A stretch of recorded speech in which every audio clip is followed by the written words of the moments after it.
Chapter 1. The Beginnings, Prussian Navy, and North German Confederation. The origins of the Imperial German Navy lie long before the founding of the German Empire in 1871 and go back to a time when the German Empire did not yet exist.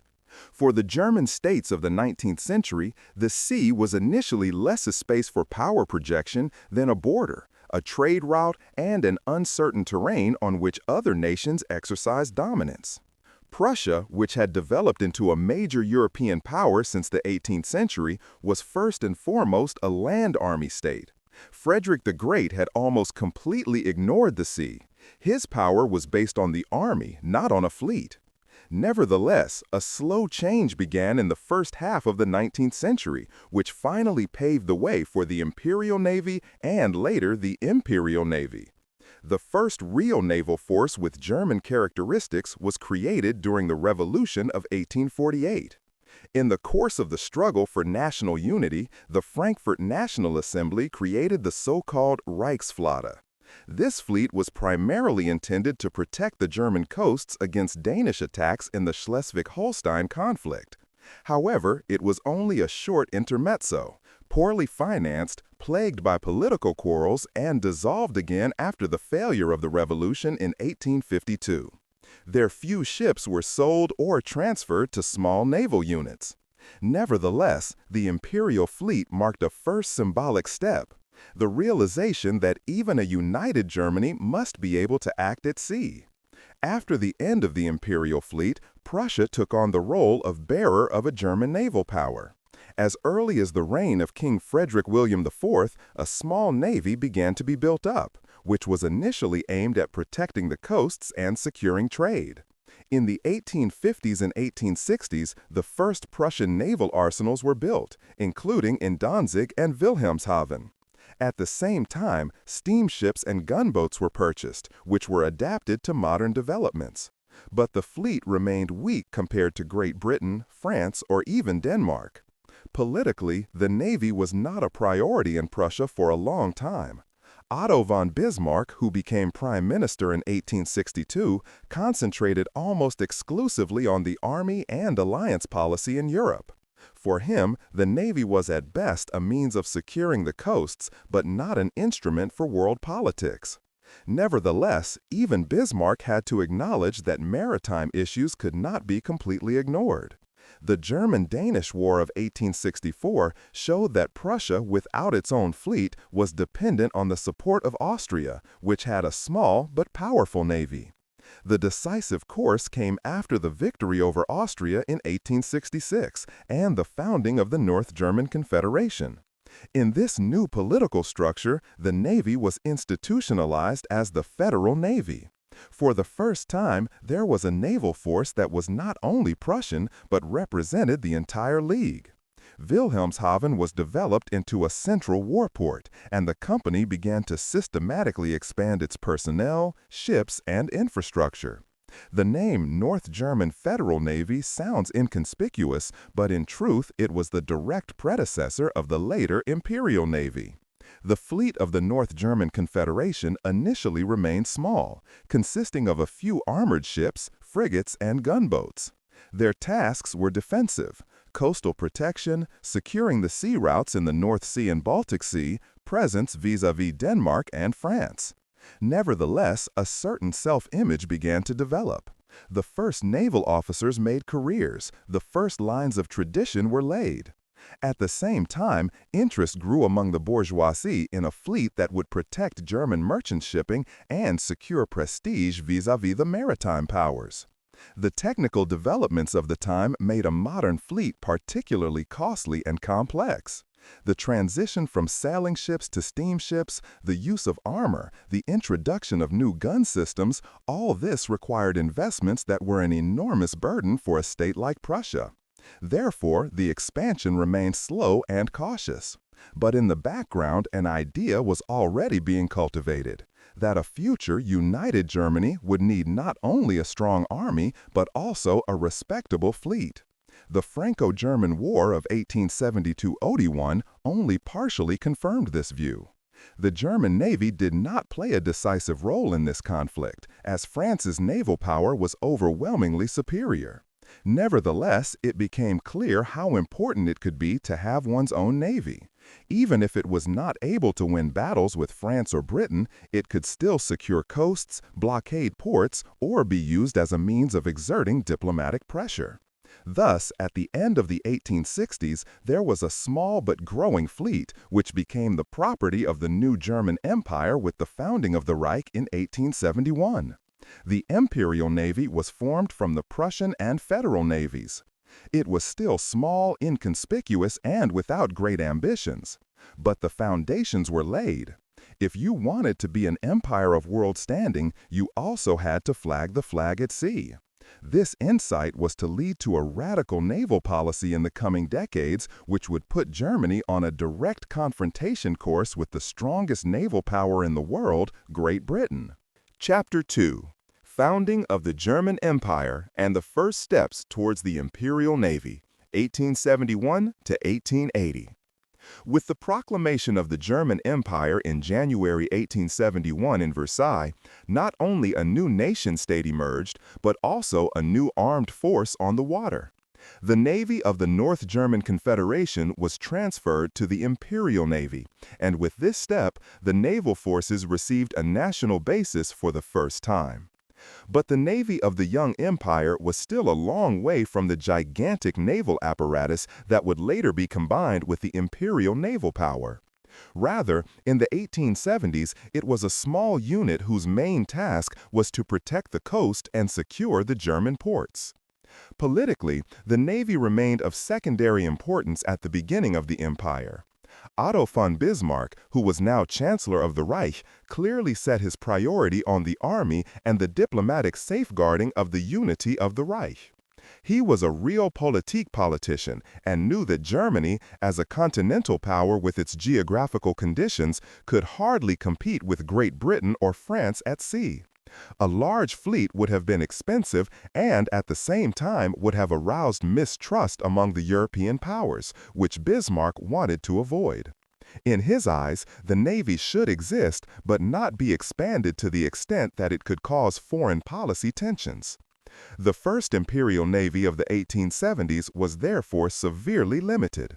It consisted of a few armored ships, a few corvettes, and a handful of gunboats. Its main tasks were clearly defined: the defense of the German North Sea and Baltic Sea coasts, the securing of the ports of Wilhelmshaven and Kiel, and the protection of the trade routes in the immediate vicinity of Europe. Large overseas operations or even a presence on the world's oceans were not planned in this phase. Nevertheless, there were currents in the bourgeoisie that pushed for a stronger fleet. The emerging German maritime trade, the expansion of overseas trade, and the incipient colonial movement led to the demand for a fleet that could also represent German interests in Africa, Asia, or South America. But these voices were initially not heard by the political leadership. Bismarck considered colonies to be costly gimmicks and also regarded the Navy more as a burden than as an instrument of his policy. In the 1870s, however, the Navy was faced with the challenge of reorganizing itself organizationally and technically. The rapid technical development, the transition from sailing ships to steamships, the introduction of armored ships and modern artillery made continuous modernization necessary. The naval administration began to expand shipyards such as Wilhelmshaven and to put new types of ships into service. Nevertheless, the scale remained modest compared to the leading maritime powers of the time. An important innovation of these years was the strengthening of naval training. With the founding of the German Empire, systematic officer and crew training was established. Naval academies and training ships were created to train the next generation of officers and specialist personnel. Service in the Navy began to develop an independent job description that differed from the Army. A separate naval culture with uniforms, traditions, and hierarchies also emerged. In the public consciousness, the Navy initially remained a marginal phenomenon. Although newspapers reported on the launch of new ships or the voyage of a corvette overseas, attention was focused more on the army that had won the founding of the Reich. Only gradually did a bourgeois interest in maritime issues develop, which was later to grow considerably due to the colonial policy and the world power ambitions of the empire. The first test for the young Imperial Navy came in the mid-1870s, when German ships had to show presence in the context of minor conflicts, for example, in trade disputes or to protect German merchants overseas. These missions were more symbolic in nature, but showed that even a small fleet could be politically effective if it flew the flag. Technically, the Navy experienced a phase of transition in the 1870s.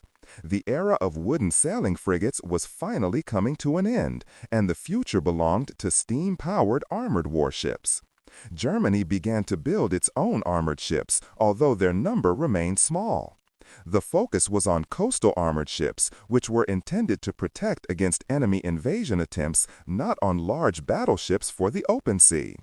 Thus, in the first 10 years of its existence, the Navy of the Empire was a small, cautious fleet that did not yet make any global political claims. It served self-assertion, not expansion. But in the shadow of this seemingly inconspicuous development, the forces that were later to bring about a radical change were already growing. The growing German trade, the self-confidence of the young empire, and the enthusiasm of Wilhelm II would make the Navy a central instrument of German world politics in the decades that followed. In the 1870s, however, the Reichsmarine was still a quiet, hardly noticed actor, and precisely for this reason, a blank canvas on which the great ambitions of the coming age were yet to be painted. Chapter 3. Bismarck's Role and Foreign Policy Restraint. The first decades of the Imperial Navy were strongly influenced by the policies of Otto von Bismarck.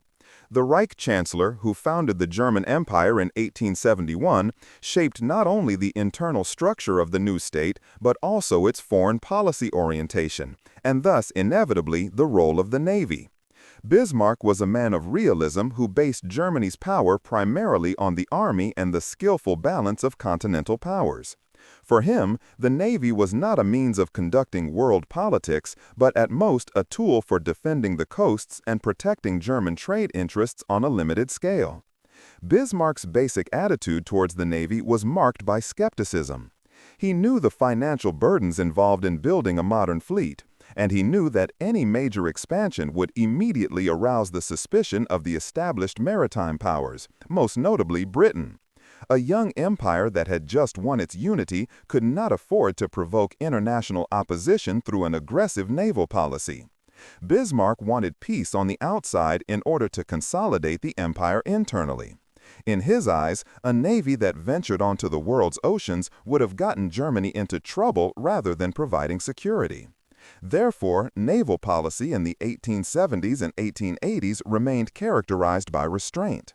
The budgets approved by the Reichstag were modest, and the number of new buildings was small. Although there were always voices from the bourgeoisie and also from parts of the military calling for a stronger fleet, Bismarck blocked corresponding initiatives. His priority was European diplomacy.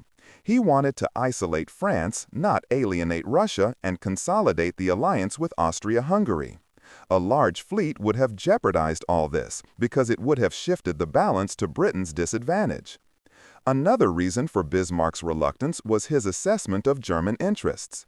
For a long time, he rejected colonies that would have justified a large navy. He called them costly gimmicks and was convinced that Germany had to assert its position of power in Europe not through overseas territories, but through its industrial and military strength. It was not until the 1880s, when pressure from the colonial movement grew and other powers such as France and Britain expanded their territories in Africa and Asia, that Bismarck reluctantly agreed to establish German protectorates. But even then, his commitment remained restrained. For him, colonies were primarily objects of exchange in the great European diplomacy, not prestige projects. This did not mean that the Navy was completely insignificant in Bismarck's time. It fulfilled important tasks in everyday life, protecting the coasts, securing the ports, training officers and sailors. Small operations overseas, for example, to secure German trade interests, also took place. However, these deployments were rare and rather symbolic. The Navy was basically a silent background actor in imperial politics, not its driving force. It is interesting that Bismarck was also skeptical of the Navy domestically. He knew that a fleet would bring a strong civic element to the state because it was supported by commerce, business, and the bourgeoisie. Bismarck, who relied on the conservative support of the nobility, army, and administration, feared that too much maritime influence could shift the political balance. It was only later, under Wilhelm II, that the Navy actually became a symbol of the bourgeoisie, national pride, and world power politics, developments that Bismarck deliberately wanted to prevent.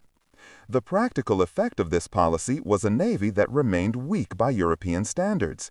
Germany did not have a fleet that could compete with France or Great Britain. Even smaller powers such as Italy or Russia had greater maritime ambitions in some cases. But this did not bother Bismarck. In his view, it was sufficient for Germany to be undisputed strong on land. The sea could be left to others, as long as they didn't threaten the German coasts. This attitude led to the Navy making organizational progress in the 1870s and 1880s. Wilhelmshaven was expanded, officer training was professionalized, and the first technical standards were set. The ships that were put into service were modern, but their number remained limited. There were no spectacular naval programs, no large waves of armaments. The Navy was a defensive weapon, and that was exactly what Bismarck had in mind. But the restraint also had long-term consequences. While other powers were already gaining experience with major overseas operations, Germany remained reluctant. When Wilhelm II later pursued an aggressive naval policy, he had to build on structures that were still comparatively weakly developed. Ironically, it was precisely Bismarck's conservative restraint that the later expansion of the Navy had to be all the more radical in order to catch up. Bismarck's role in the history of the Imperial Navy thus remains ambivalent. On the one hand, he prevented the young Reich from getting into dangerous conflicts with Great Britain at an early stage. On the other hand, he failed to promote continuous fleet development, which would later have enabled Germany to make a smoother transition to world politics. For him, the Navy was a useful but secondary instrument, not an object of prestige, not a means of power, not a centerpiece of imperial politics. It was not until his departure in 1890 that this view changed fundamentally. Chapter 4. Technical Development, from Sailing Ships to Armored Ships. The second half of the 19th century was a time of dramatic technical upheaval for seafaring, and the young Imperial Navy had to adapt to these developments if it did not want to become obsolete in its early days. In the 1860s, sailing ships were still a matter of course in many fleets, but with industrialization, the change to steam-powered armored warships took place. For Germany, this meant that the Navy was created from the very beginning in an environment characterized by rapid technical innovation, a challenge but also an opportunity. The first ships of the Federal and early Reichsmarine were still predominantly sailors, supplemented by small steamers with auxiliary engines. This mixed form made it possible to use steam in the doldrums and otherwise run on wind power, which saved coal. But it soon became apparent that pure steamships were superior. They were more independent of the weather, faster to maneuver, and more reliable in battle. With the expansion of coal depots in ports and overseas, the necessary infrastructure was created to use steamships permanently. At the same time, the armor developed. The wooden frigates that had dominated the fleets for centuries were no longer a match for the new guns. The Crimean War, 1853 to 1856, had already shown that iron ships were better able to withstand cannonballs. In the 1860s, France and Great Britain began to build so-called armored ships whose hulls were reinforced with iron plates. These ships could not only take more hits, but also carry more powerful guns. This was a wake-up call for the German Navy. If they wanted to be competitive, they had to rely on this technology. The early German armored ships were comparatively small and were mainly used for coastal defense. They were not intended for the open ocean, but were intended to prevent enemy landings and secure the North Sea ports. Nevertheless, they marked a decisive step. With ships such as the SMS Arminius or the SMS Friedrich Karl, Germany began to put its own armored units into service that met modern standards. Another technical field was artillery. The introduction of breech loaders and trail tubes significantly increased reach, precision, and penetration. The naval guns became larger, heavier, and more powerful, so that entire ships were designed around their batteries. While sailing ships still carried wide side batteries, armored ships increasingly relied on revolving turrets in which heavy guns could be flexibly aligned. This development made the ships more versatile and dangerous. But technology did not only mean ships and cannons. The shipyards also had to keep pace. With Wilhelmshaven in the north and Kiel in the east, two large naval ports were built that made it possible to build and equip modern warships. State investment flowed into dry docks, workshops, and training facilities for shipbuilders. Without this infrastructure, the Navy would not have been able to follow the technical development. The naval officers of the 1870s and 1880s often stood between two worlds, the tradition of the sailing ship and the modernity of the steamship. Many had been trained as sailors, but now had to learn to operate steam boilers, monitor engine rooms, and work with technical officers. This also changed the culture within the Navy. The machinist became a key figure, and engineers were given more weight, a development that was not always without tension in the Prussian military officer corps.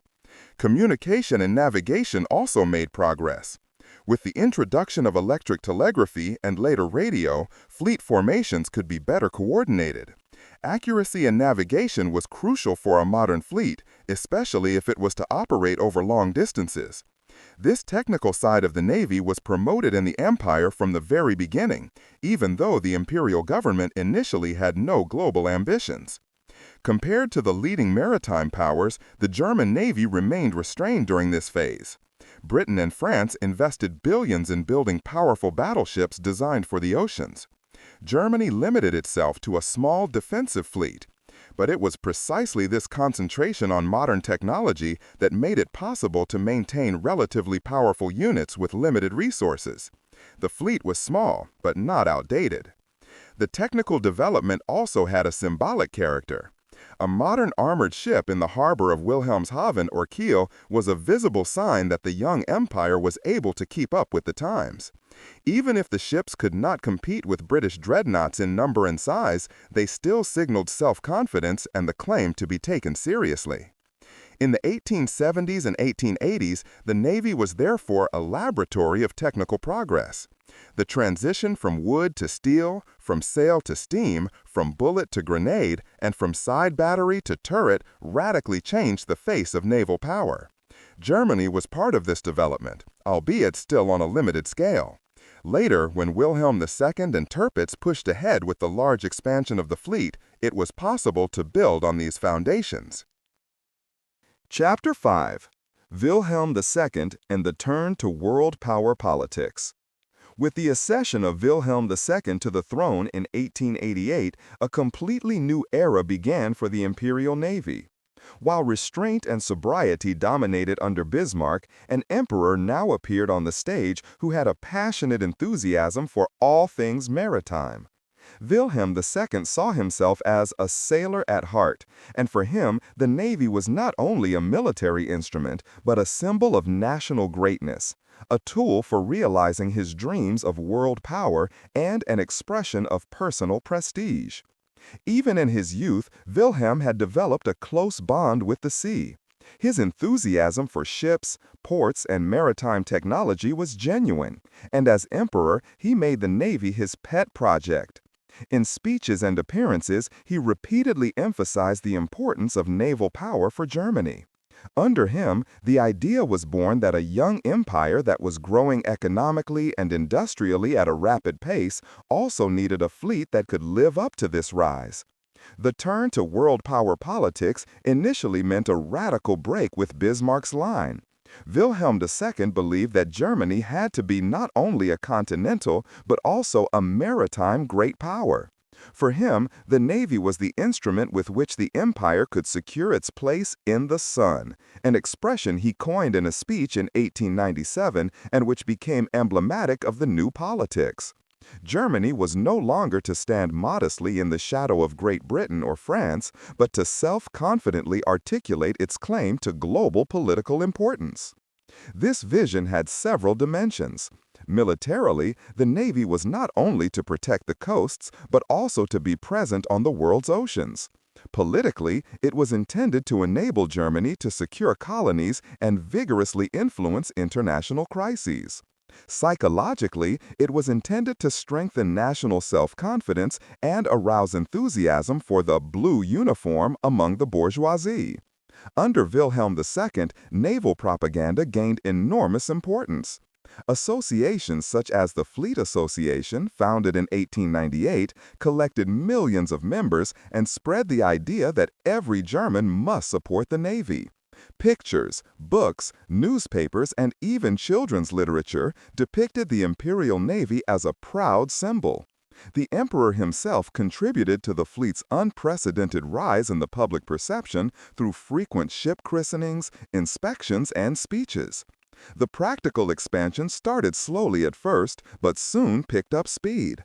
Wilhelm II sought cooperation with capable naval officers who shared his vision. The most important among them was Alfred von Tirpitz, who became State Secretary of the Imperial Naval Office in 1897. Tirpitz was a brilliant organizer and strategist who systematically planned naval policy. Together with the Kaiser, he developed the idea of a deep-sea fleet that would be large enough to put even Great Britain in trouble. This so-called risk theory said that a strong German fleet would be so dangerous that Britain would have to avoid waging war against Germany for fear of suffering too much damage itself.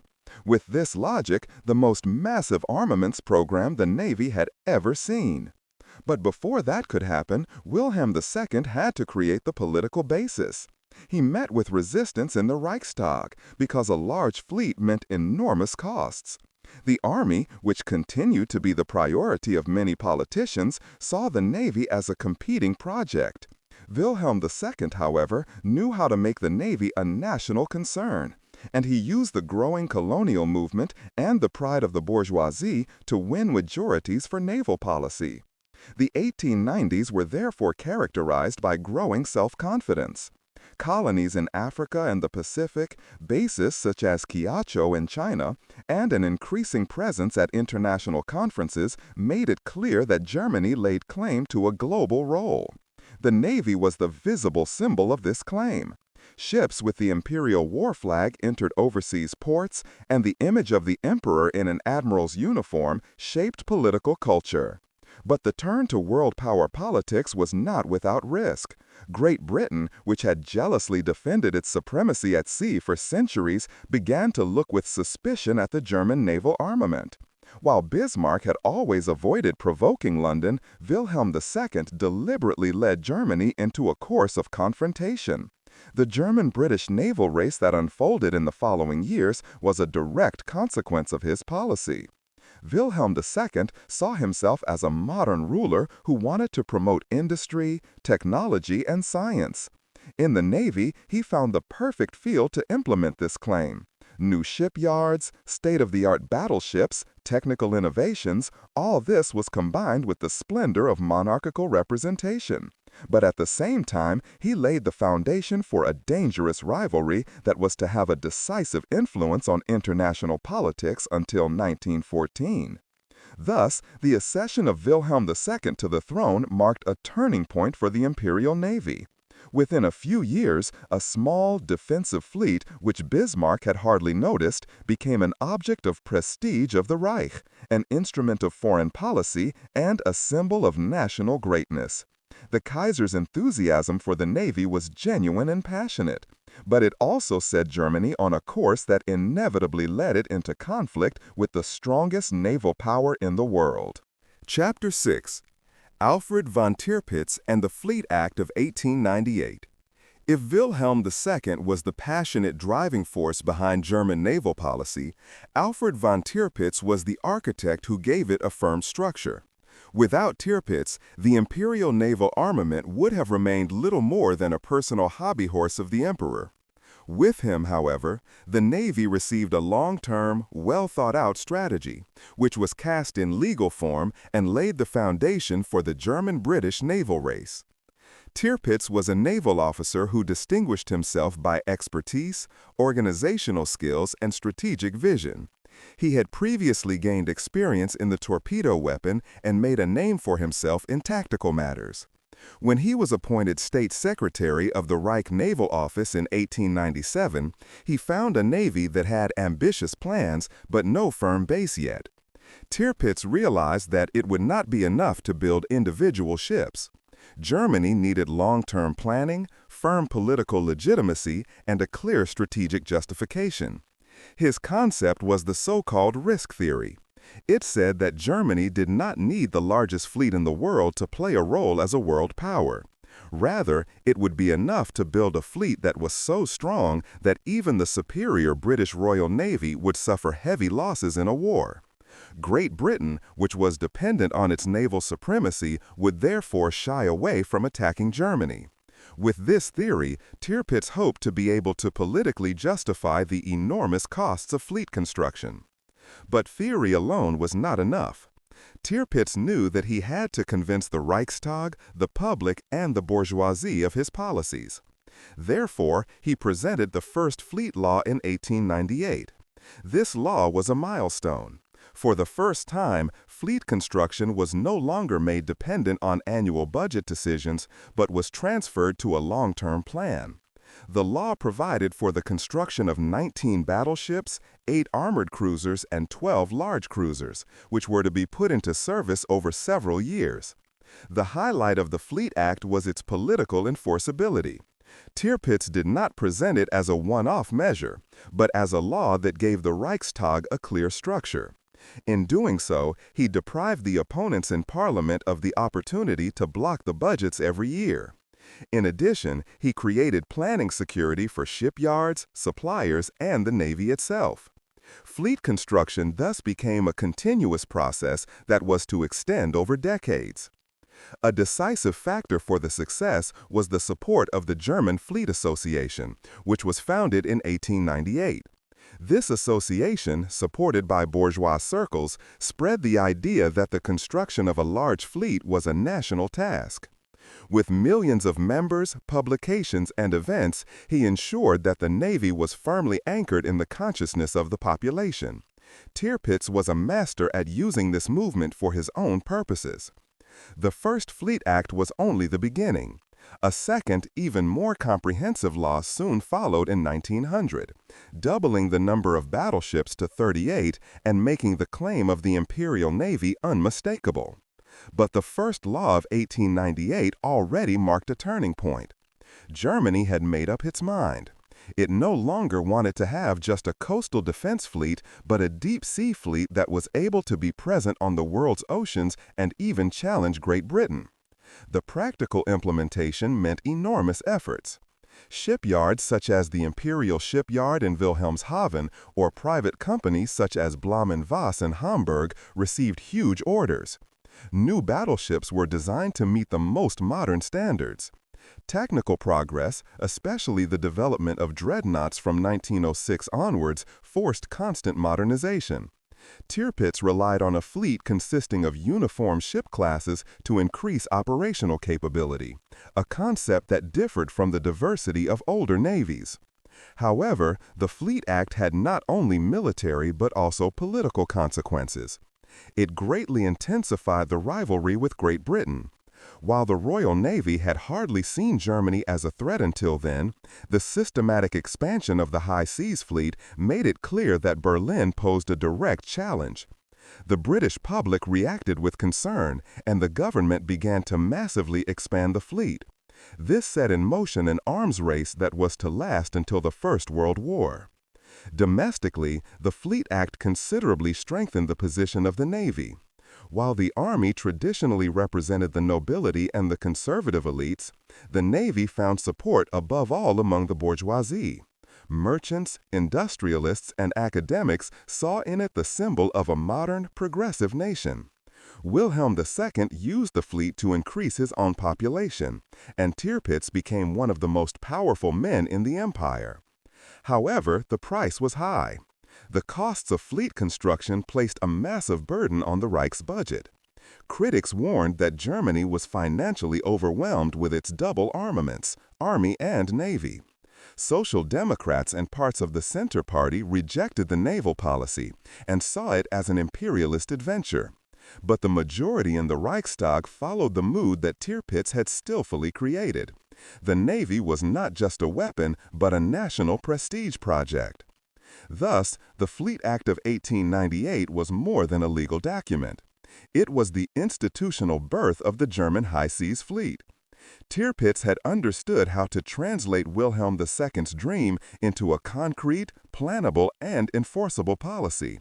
From now on, it was clear that Germany was not only striving for economic greatness, but also for a maritime position that could compete with the leading maritime powers.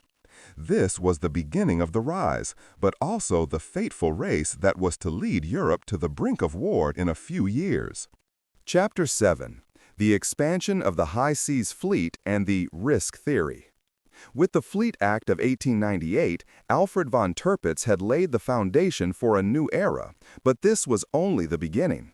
In the years that followed, the expansion of the High Seas Fleet became a central project of the empire, which had not only military but also social, economic, and foreign policy dimensions. Germany began to build a fleet that, according to the ideas of its creators, would be so strong that it could seriously endanger any opposing power. This was the core of the famous risk theory that Tirpitz developed and which became the guideline of imperial naval policy. The risk theory was based on a simple but momentous idea. Germany was unable to catch up with the British Royal Navy in terms of numbers. The cost of doing so would have been immeasurable, and Britain would have taken immediate countermeasures. Instead, the German High Seas Fleet was to reach a strength sufficient to inflict such heavy losses in the event of a conflict that even a victory for Britain would have been ruinous. In other words, the fleet was to be so dangerous that London had to prefer to avoid war with Germany. This theory was strategically tempting, but also risky. It presupposed that Great Britain would actually be deterred by a threat instead of tightening the arms screw on its part. In practice, however, exactly the latter happened. The German naval expansion provoked London and led to a huge rearmament on both sides. After the First Fleet Act, a second, even more ambitious law followed in 1900, which almost doubled the number of planned battleships. Thus, the High Seas Fleet became no longer just a theoretical project, but a reality. The shipyards filled the construction programs with orders, and German industry, from steel production to turbine plants, benefited enormously. Fleet construction became an engine of the economy, but at the same time it was also a financial burden on the Reich budget. The fleet itself took concrete shape in the following years, with battleships such as the Braunschweig class and later the Nassau class embodying the claim to use state-of-the-art technology. The launch of a new battleship became a national event, accompanied by solemn ceremonies, patriotic speeches, and extensive press coverage. The Navy was no longer a marginal issue, but a central symbol of German rise. At the same time, the organization of the fleet was also reformed. Tirpitz expanded the Imperial Naval Office into a powerful authority that worked directly with the emperor and gained an almost autonomous position within the empire. New training facilities, modernized shipyards, and the growing officer corps made the Navy an institution that increasingly emancipated itself from the Army. The public played a decisive role in this process. Founded in 1898, the German Fleet Association grew rapidly and soon reached millions of members. He held lectures, published writings, and organized festivals highlighting the importance of the fleet to the nation. In this way, Tirpitz and his comrades in arms succeeded in anchoring the Navy deeply in the consciousness of the population. For many citizens, it became a symbol of a modern, self-confident Germany that no longer represented only continental but also maritime interests. But the stronger the fleet grew, the clearer the foreign policy consequences became. Great Britain, which had been defending its maritime supremacy for centuries, could not ignore the German expansion. For London, it was clear that a fleet that was built on the other side of the North Sea and was explicitly directed against British interests posed a serious threat. The German claim to create a two-power fleet that could compete with any naval power except Great Britain was perceived as a provocation in London. The result was an arms race that took on ever greater proportions in the years before the First World War. Britain responded by building the revolutionary HMS Dreadnought in 1906, which made all previous battleships obsolete. Germany had to follow suit and began to build its own dreadnoughts, which drove up costs even more. The spiral of rearmament continued inexorably. Domestically, the risk theory gave Tirpitz and the Navy great influence, but it did not remain without controversy. Social Democrats and liberals criticized the enormous expenditures that went into the fleet, while social reforms and infrastructure projects were neglected. Parts of the Army were also skeptical about the Navy, as it tied up resources that were urgently needed for the land army. Nevertheless, the naval policy prevailed because it was passionately supported by the emperor and met with broad enthusiasm among the bourgeoisie. Risk theory and fleet construction had long-term consequences that went far beyond the Navy. They increasingly isolated Germany in foreign policy because Britain felt threatened by the German course and began to work more closely with France and Russia. As a result, the foreign policy situation of the Reich deteriorated considerably. What was intended as a strategy to provide Germany with security actually led to isolation.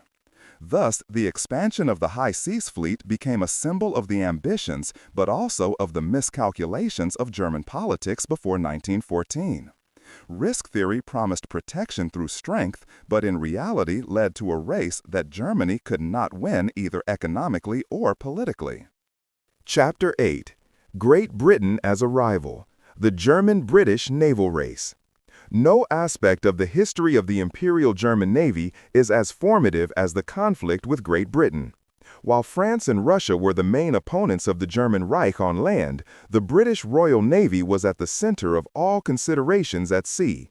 The German High Seas Fleet measured itself against it, and the strategy of risk theory was directed against it. But this competition, which has gone down in history as the naval arms race, was unbalanced from the outset and developed into one of the greatest political miscalculations of the empire. Great Britain had defended its maritime supremacy for centuries. The Royal Navy was not only a military instrument, but the backbone of British world power. It secured trade routes, colonies, and access to raw materials.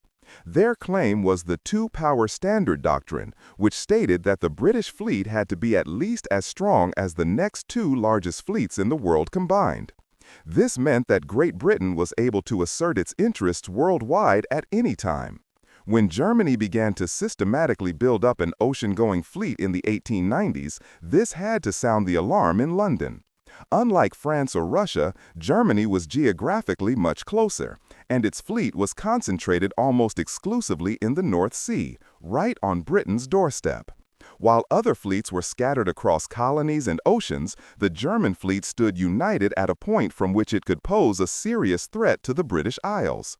The naval race began in full force with the launch of the British HMS Dreadnought in 1906.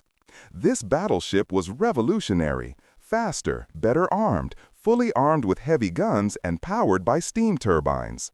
In one fell swoop, all previous battleships were obsolete, including the German new builds. For Tirpitz and the Imperial Navy, this meant that they had to follow suit immediately in order not to be left behind. Germany began to build its own dreadnought classes, first the Nassau class, followed by the Helgoland and Kaiser classes. But the Royal Navy had a decisive advantage. It could and did build from a much larger base. While Germany struggled to put a few new ships into service every year, Great Britain regularly laid out significantly more keel. The attempt to establish equilibrium through risk theory thus led to a race in which Germany was permanently inferior. This arms race not only put a strain on the finances of both countries, but also exacerbated political tensions. In Great Britain, Germany began to be seen no longer as a partner, but as the main opponent. London moved closer to France and Russia in order to contain the German Reich. As a result, Berlin became increasingly isolated, a development that Bismarck had always wanted to avoid. The rivalry was also evident in public life. In both countries, the fleet became a symbol of national pride. In Germany, the Fleet Association celebrated the launch of each new battleship, while in Britain, newspapers and politicians emphasized the need to always have two ships more than Germany. The press stirred up fears and patriotism in equal measure, and the populations of both countries identified with their fleets. For Wilhelm II, the race was a personal matter. He admired the Royal Navy, but at the same time saw it as a rival against whom he wanted to assert himself. His speeches and appearances in Admiral's uniform reinforced the impression that the Empire was directing a direct challenge to Great Britain.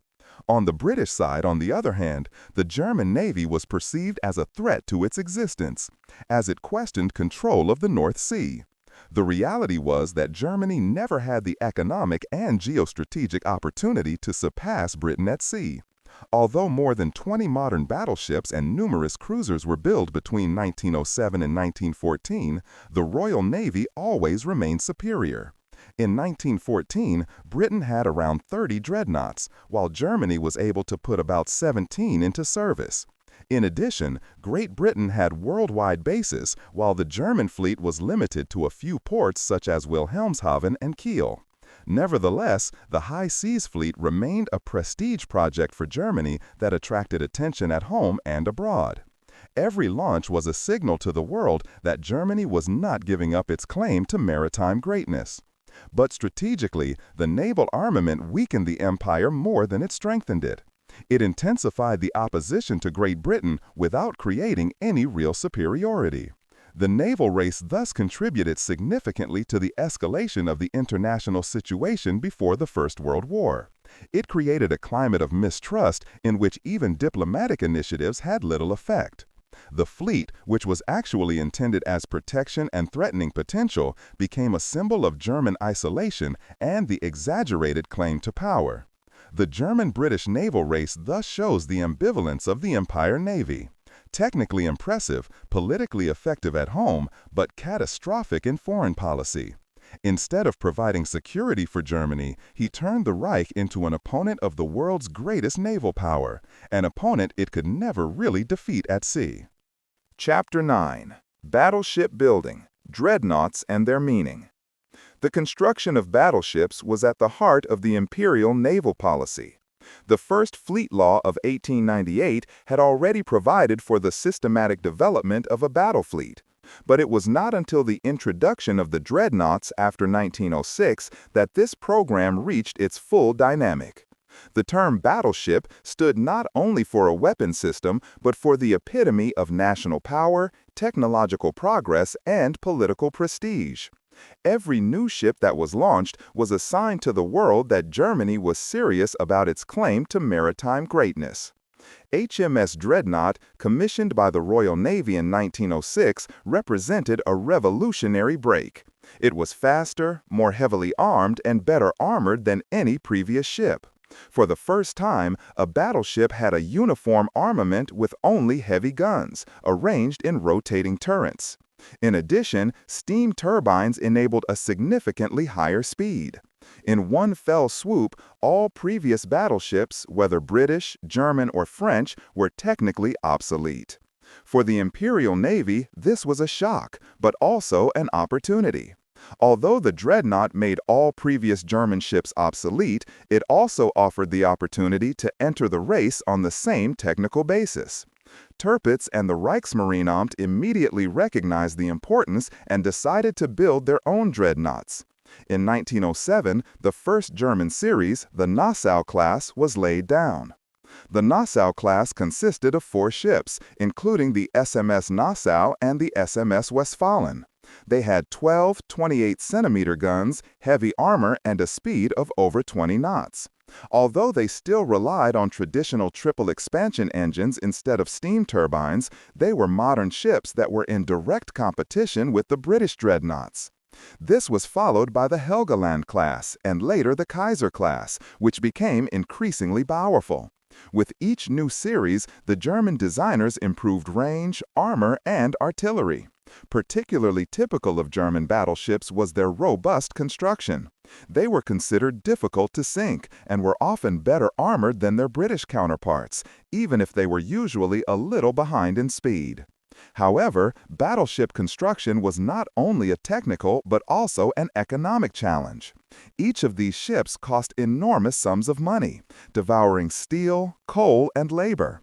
Entire branches of industry, from the Krupp steelworks to the shipyards in Kiel, Wilhelmshaven, and Hamburg, were involved in the construction. The battleships thus became engines of industrialization, but at the same time also symbols of the gigantic financial burden that naval policy brought with it.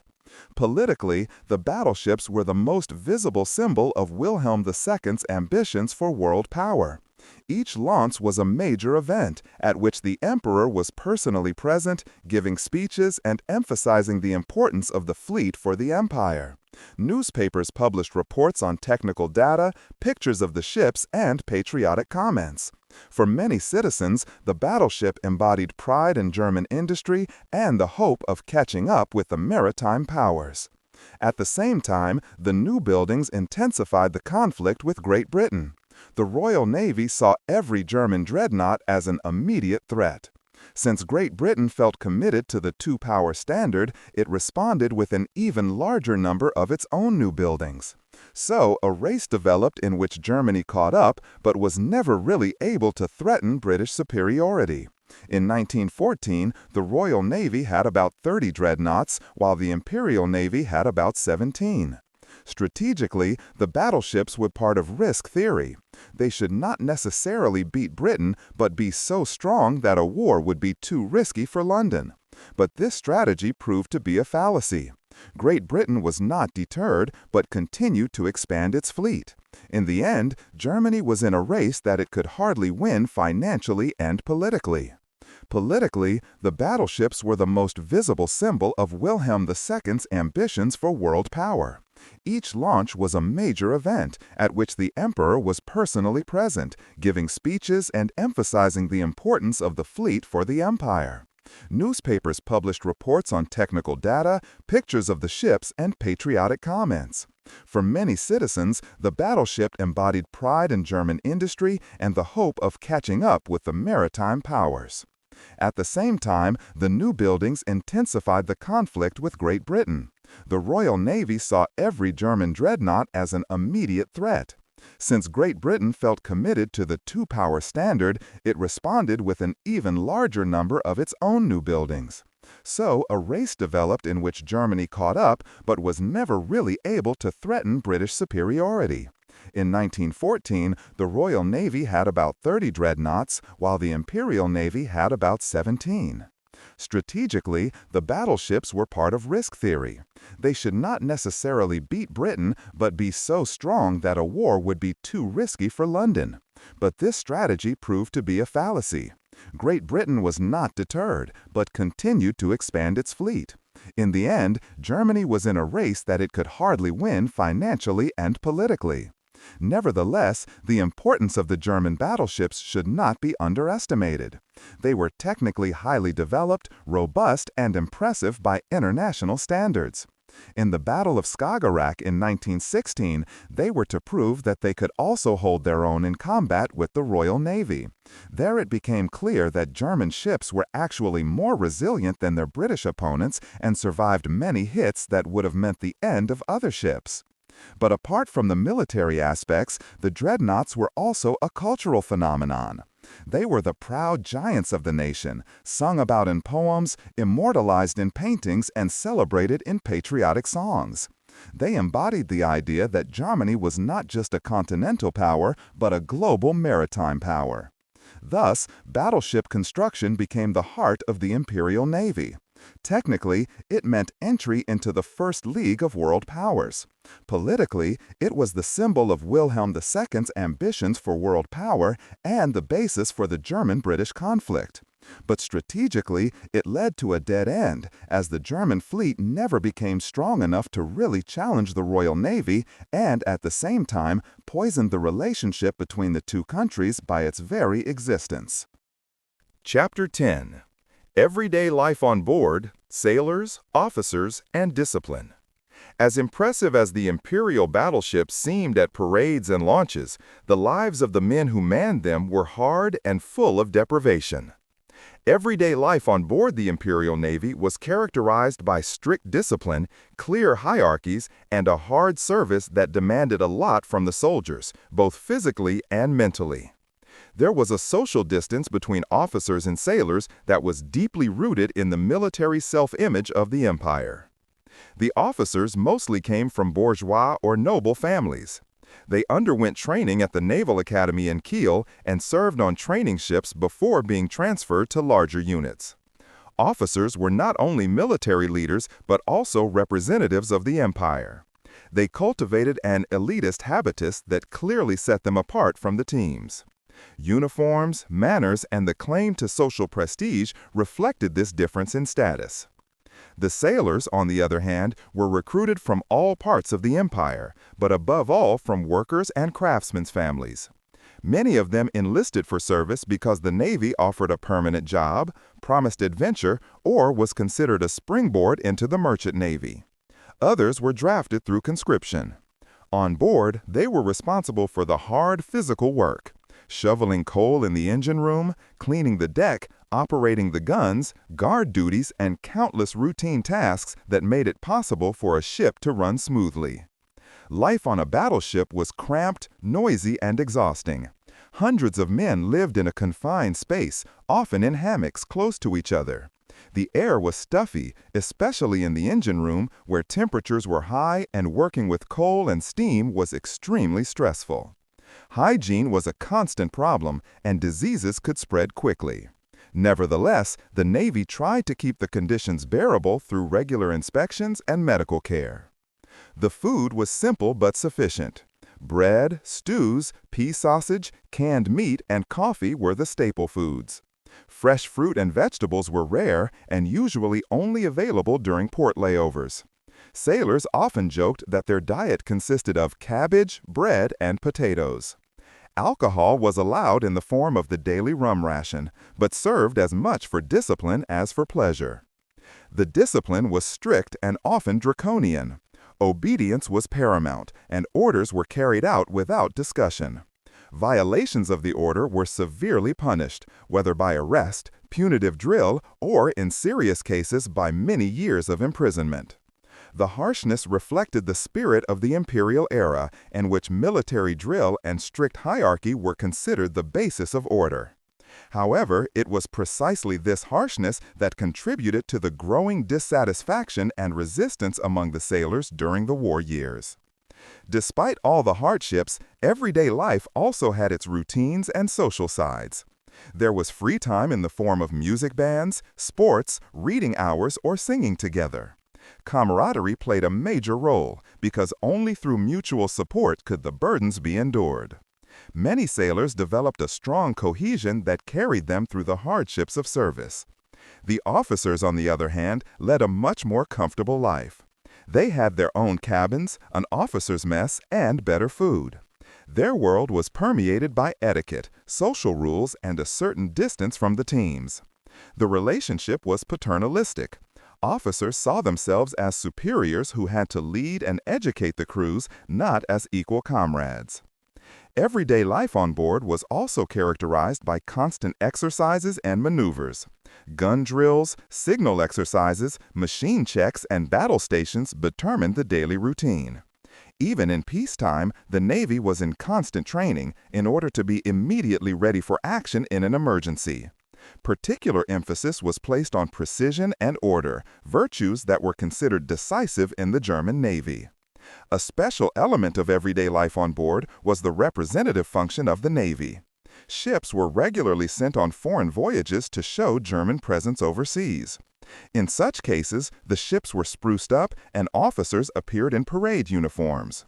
For the men, this meant long hours of cleaning and preparation. For the officers, social receptions and contacts with foreign dignitaries. However, the social divide between officers and enlisted men remained a constant point of conflict. While the officers spoke of honor, fatherland, and duty, many sailors found their everyday lives monotonous, stressful, and characterized by unjust harshness. These contradictions were to become even more evident in the First World War and play a decisive role in the revolutionary events of 1918. Everyday life in the Imperial Navy was thus a reflection of the German Empire, characterized by hierarchy, discipline, and representation, but at the same time by harshness, inequality, and growing tension between top and bottom. Behind the shiny facade of the battleships was a life of deprivation and conflict that shaped the history of the Navy as well as its great political and military goals. Chapter 11. Overseas: Cruiser Policy, Colonies, and Gunboat Diplomacy. While the battleships of the High Seas Fleet were the focus of attention, the Imperial Navy also played an important role overseas. This was less about the major naval battles against Great Britain and more about the protection of German colonies, trade interests, and the expansion of a political presence. This policy, which was later often referred to as cruiser policy or derisively as gunboat diplomacy, was an expression of the empire's growing ambitions to establish itself as a world power. Germany entered the colonial race of the European powers relatively late. It was not until the 1880s that Bismarck began to acquire protected areas under pressure from economic and social groups. In Africa, colonies such as German Southwest Africa, Cameroon, Togo, and German East Africa were established. In the Pacific, parts of New Guinea, the Marshall Islands, and the Caroline Islands were secured. Particularly important was the leased area of Kiautschou in China, with the port of Tsingtao, which came into German possession in 1897 through a demonstration by the Imperial Navy. In all these areas, the Navy played a key role. Cruisers, gunboats, and smaller warships patrolled the coasts, secured ports, and demonstrated the presence of the Reich. Unlike the High Seas Fleet, which was mainly stationed in the North Sea, these units were permanently stationed overseas. They formed so-called foreign squadrons that operated in Africa, Asia, and the Pacific. The tasks of these ships were diverse. They were supposed to secure trade routes, protect German settlers and merchants, intervene in conflicts between the colonial administration and the locals, and demonstrate violence if necessary. A single gunboat was often enough to force respect in a crisis situation. The mere presence of a German flag at sea was a strong signal that underlined that Germany also had power far from home. A well-known example was the occupation of Kiautschou.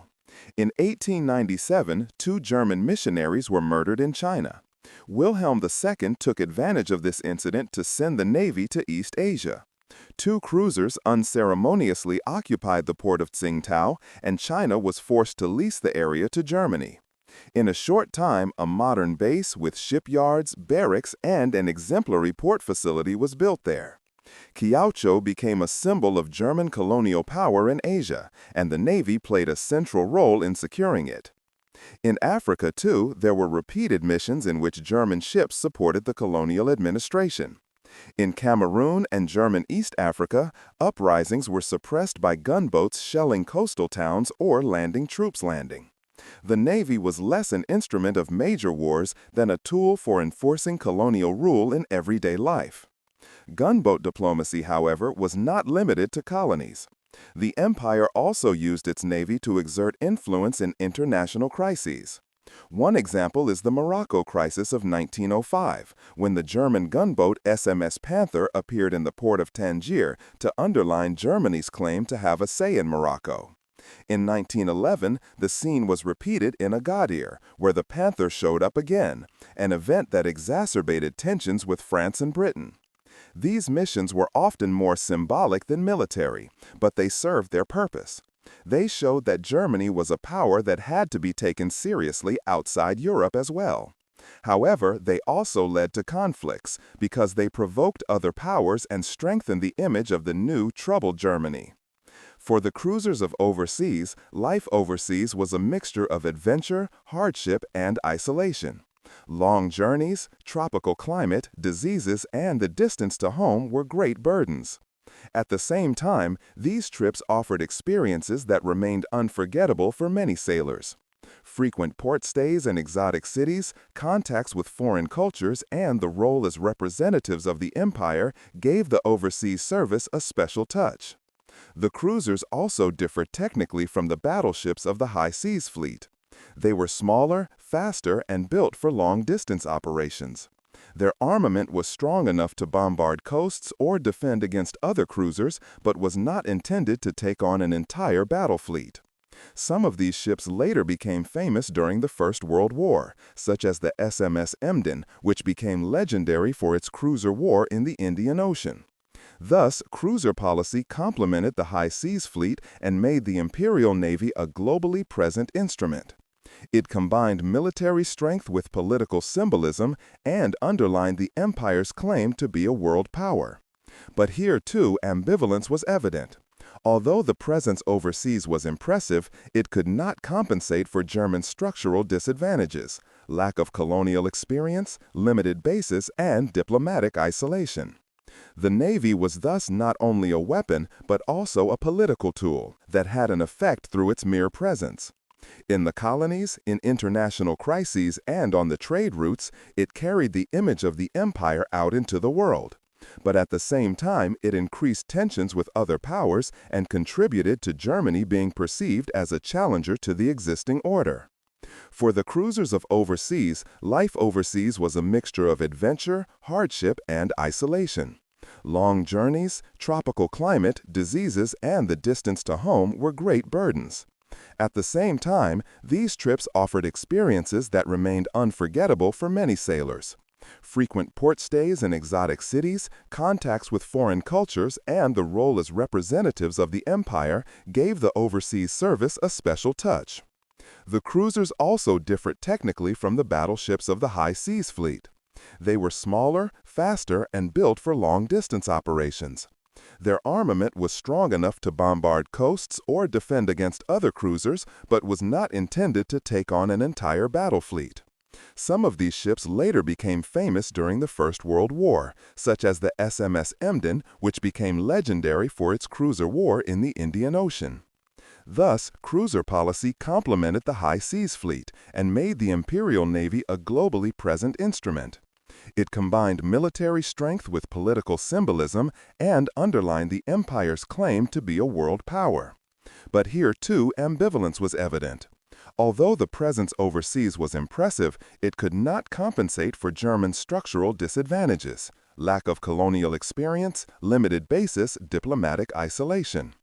The Navy was thus not only a weapon, but also a political tool that had an effect through its mere presence.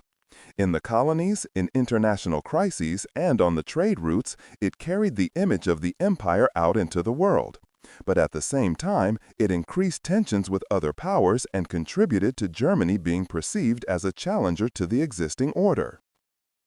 Chapter 12: The Imperial Navy and Naval Propaganda. The Imperial Navy was not only a military institution, but also a political and cultural symbol. Their importance for the German Empire lay not only in their strategic function, but also in their role as an expression of national strength, modern technology, and imperial prestige. In order to anchor this claim in society, intensive naval propaganda was carried out, which had a far impact on public life and made the fleet a popular project. As early as the First Fleet Act of 1898, it became clear that large-scale naval armament was not possible without the support of the population.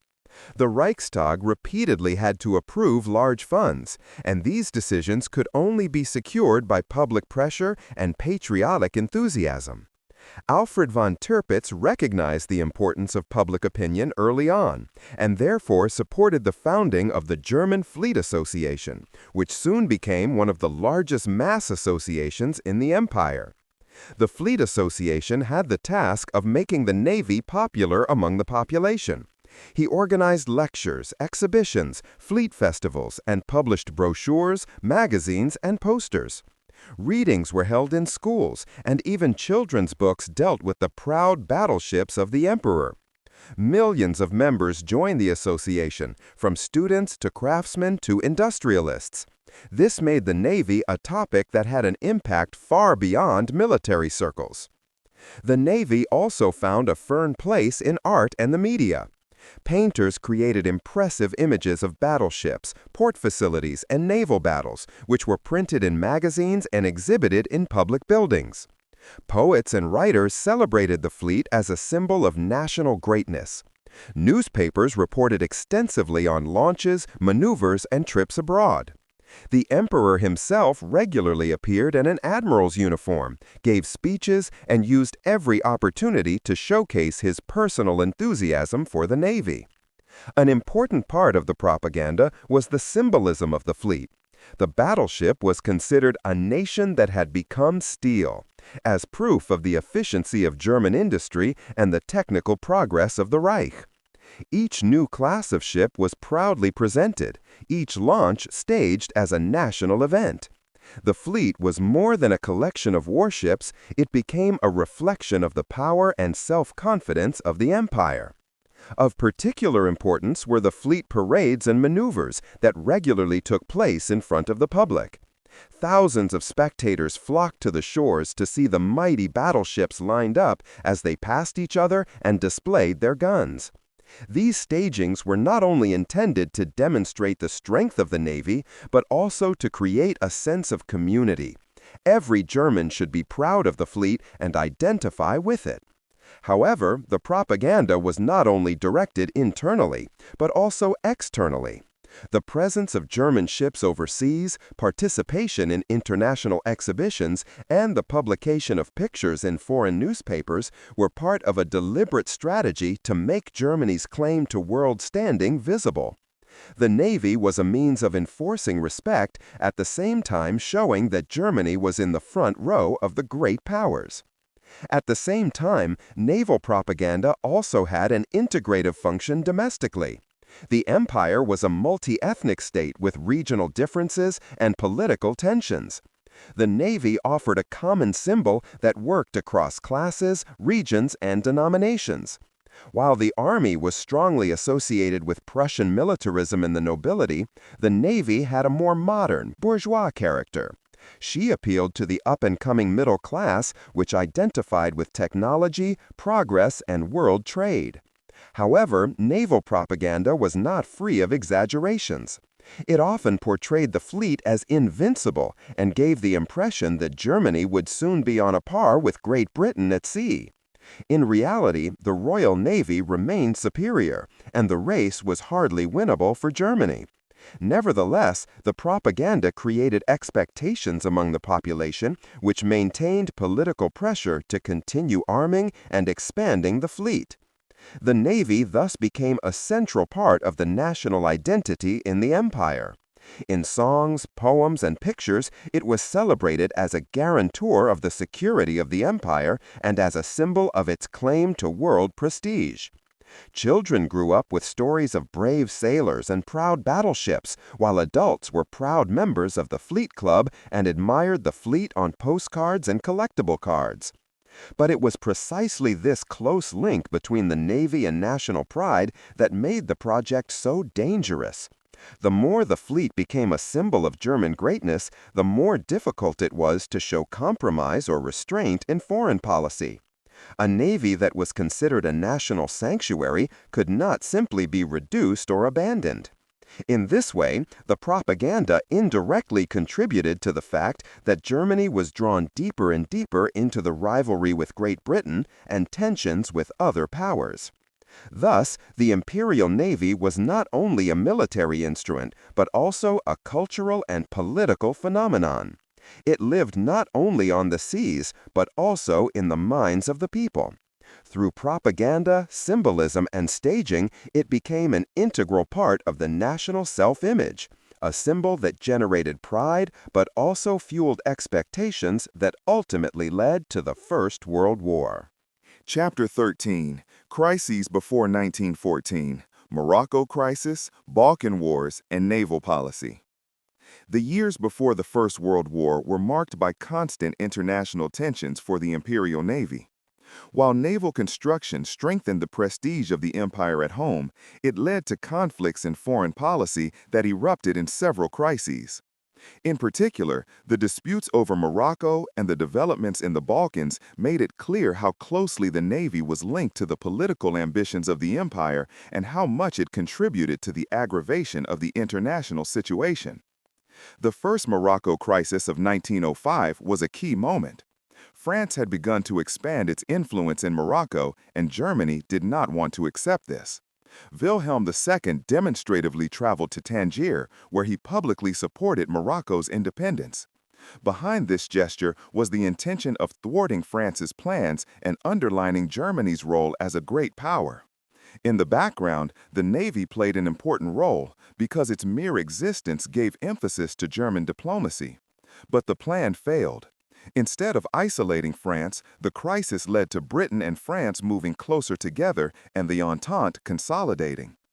The role of the Navy in the Second Morocco Crisis of 1911, also known as the Panther Leap to Agadir, was even more apparent.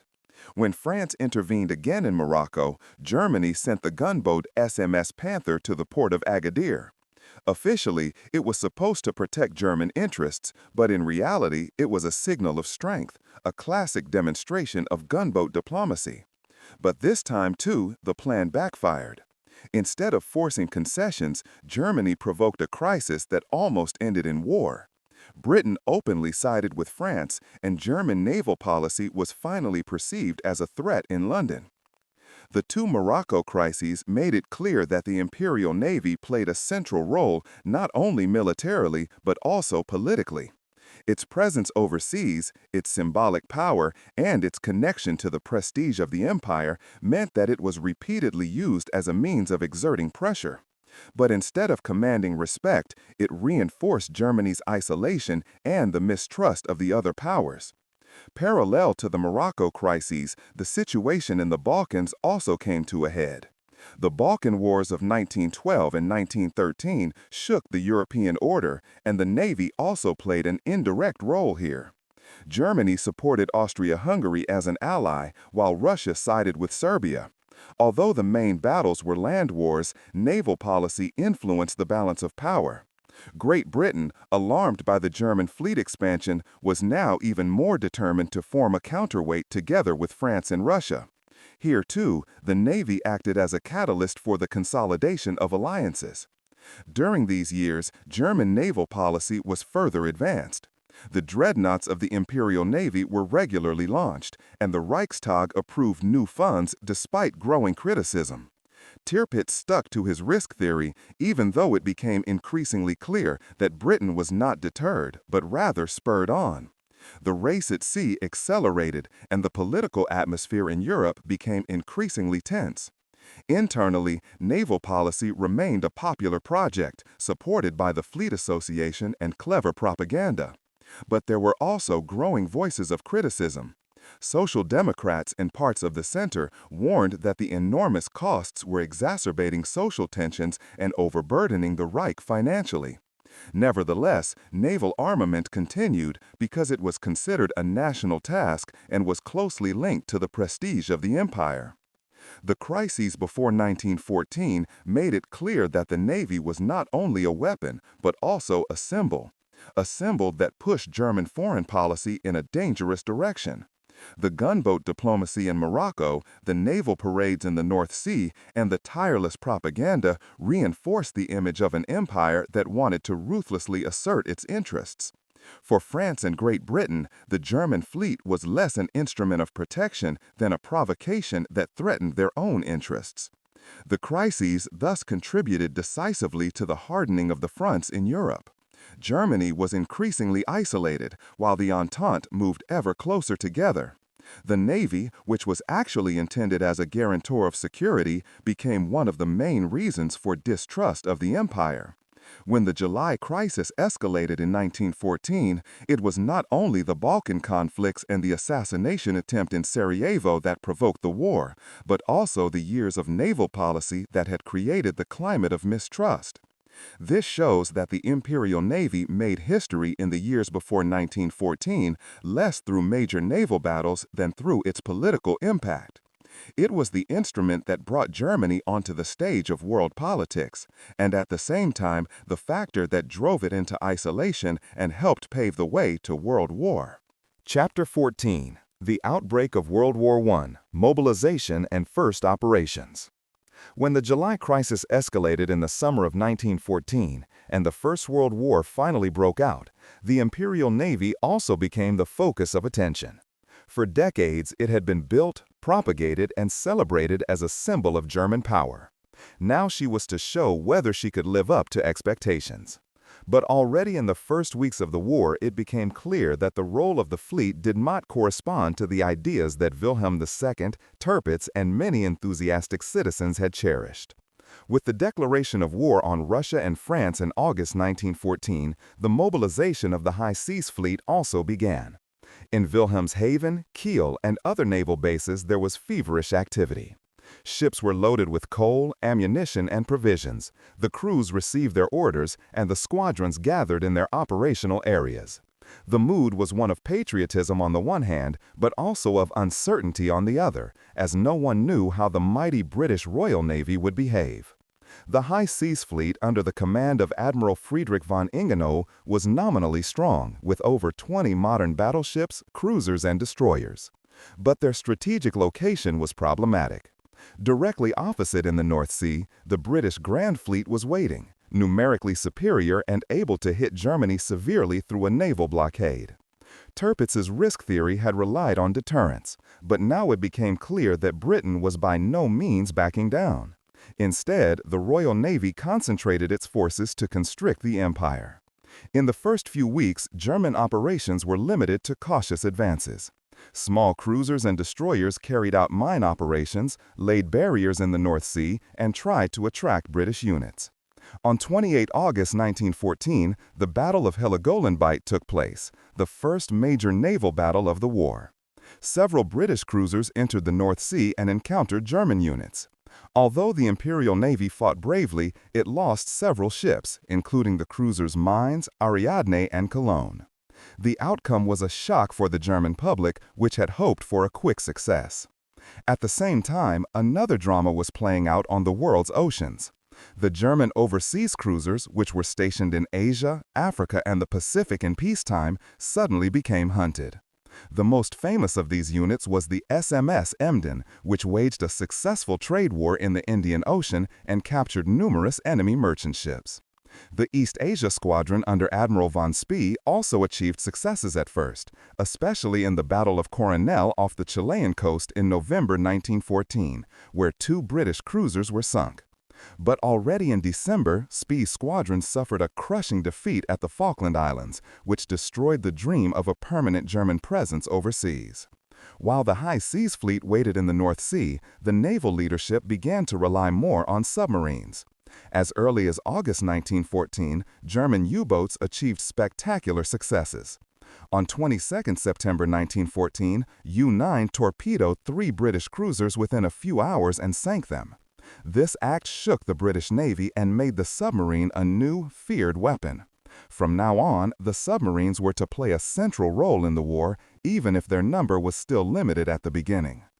However, the deep-sea fleet remained largely in the ports. Admiral Ingenohl and later his successor Hugo von Pohl were aware of the British superiority and wanted to avoid the risk of a decisive defeat.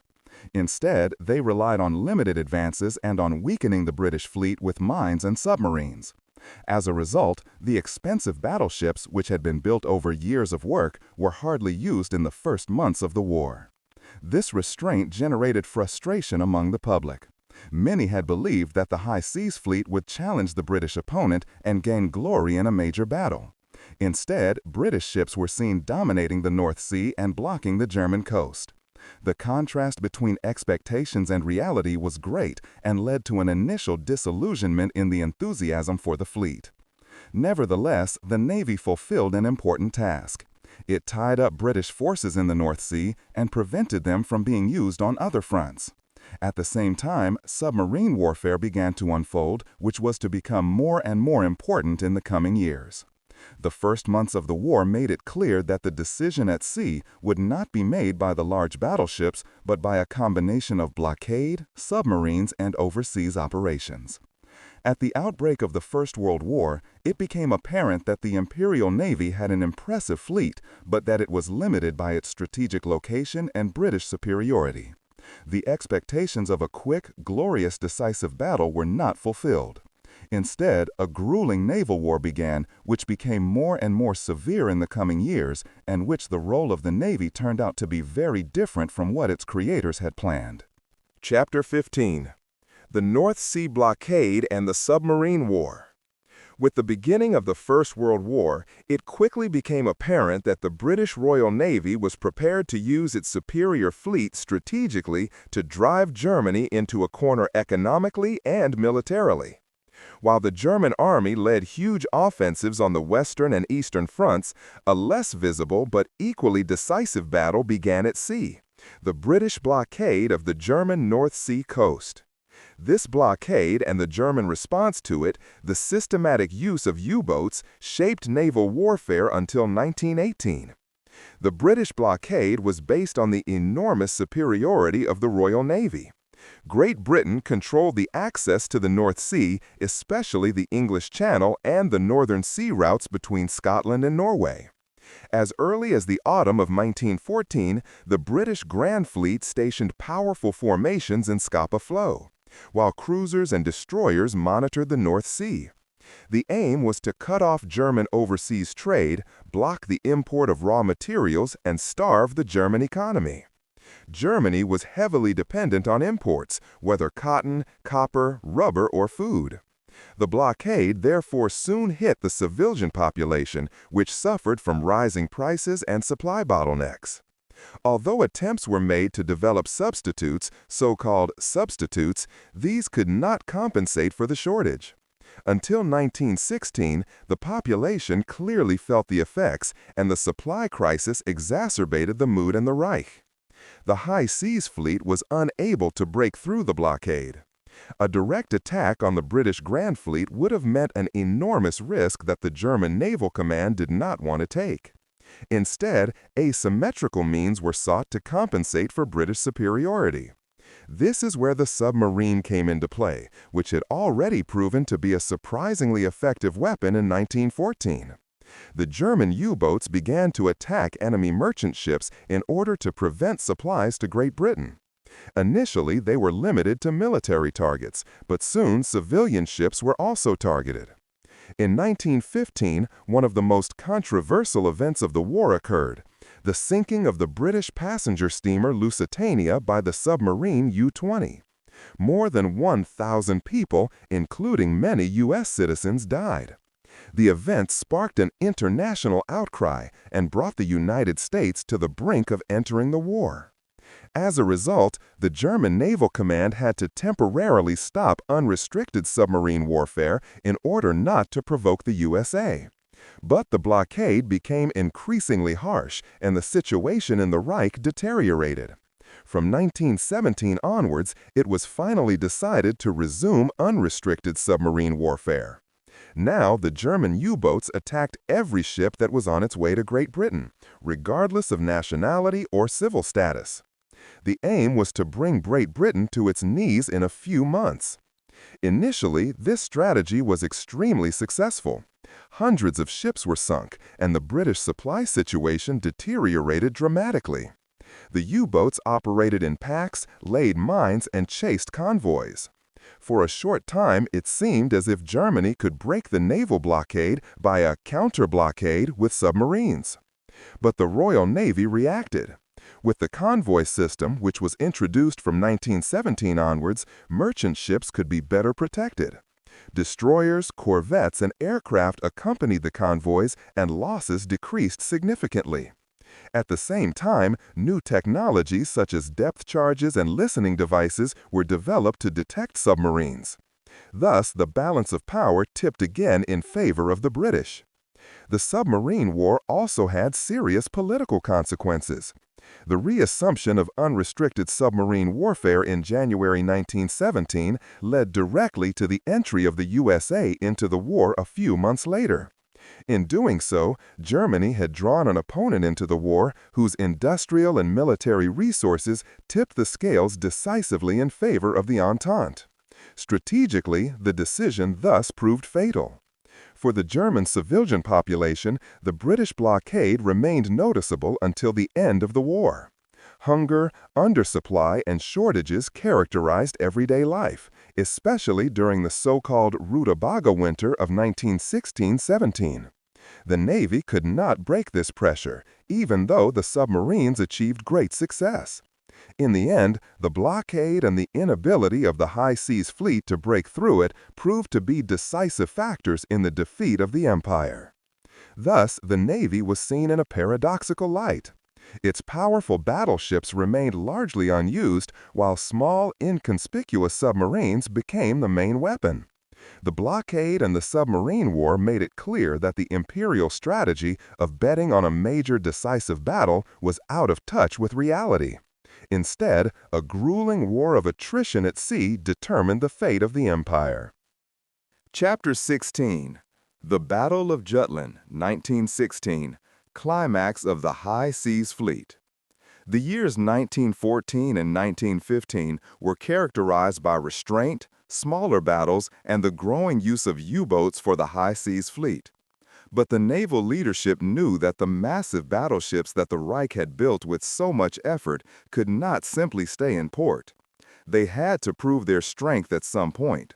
This opportunity presented itself in the spring of 1916 when the largest naval battle of the First World War took place, the Battle of Jutland, also known abroad as the Battle of Jutland. The German plan was to ambush parts of the British Grand Fleet. Admiral Reinhard Scheer, who had taken command of the High Seas Fleet in January 1916, wanted to lure out British units with advances into the North Sea and confront them with the main fleet. The German fleet could not compete with the entire British superiority, but it was hoped that it would have a chance against subunits. On 31 May 1916, the High Seas Fleet entered the North Sea with 16 battleships, 5 battlecruisers, 11 light cruisers, and 61 torpedo boats. They were opposed by the British Grand Fleet under Admiral John Jellicoe with 28 battleships, 9 battlecruisers, 34 cruisers, and over 70 destroyers. Even in terms of numbers, the superiority of the British was overwhelming.